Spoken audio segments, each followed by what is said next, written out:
ആളുകൾക്ക് വീട് ക്ലീൻ ചെയ്യാൻ വേണ്ടിയിട്ടുള്ള 10,000 രൂപ അനുവദിച്ചിട്ടുണ്ട്. എത്രയും പെട്ടെന്ന് വിതരണം ചെയ്യും.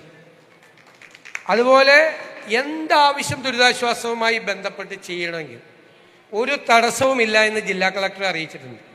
ജില്ലാ കളക്ടറെയും ജില്ലാ ഭരണകൂടത്തിനും പൂർണ്ണമായ അധികാരം നൽകിയിട്ടുണ്ട്. ആരോഗ്യ വകുപ്പ് ക്യാമ്പുകളിൽ കൃത്യമായ വൈദ്യപരിശോധന നടത്തുന്നുണ്ട്.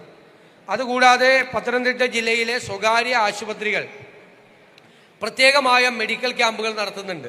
നമ്മൾ ഇത്തരം ഘട്ടങ്ങളിൽ രോഗങ്ങളൊന്നും വരാതിരിക്കാൻ, പകർച്ചവ്യാധികൾ വരാതിരിക്കാനൊക്കെ ശ്രദ്ധിക്കേണ്ട ഒരു സമയം കൂടിയാണ്. തകർന്നു പോയ വീടുകളുണ്ട്.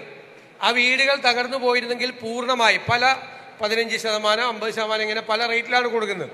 പൂർണ്ണമായ തകർന്ന വീടിന് ഇതുവരെ കൊടുത്തിരുന്നത് 4 ലക്ഷം രൂപയാണ്. അത് ഈ പ്രാവശ്യം 6 ലക്ഷം രൂപയാക്കി വർദ്ധിപ്പിച്ചിട്ടുണ്ട്. ആദ്യമായിട്ടാണ് 6 ലക്ഷം രൂപയാക്കി അത് വർദ്ധിപ്പിച്ചിട്ടുണ്ട്. പൂർണ്ണമായി തകർന്നു പോയ വീട്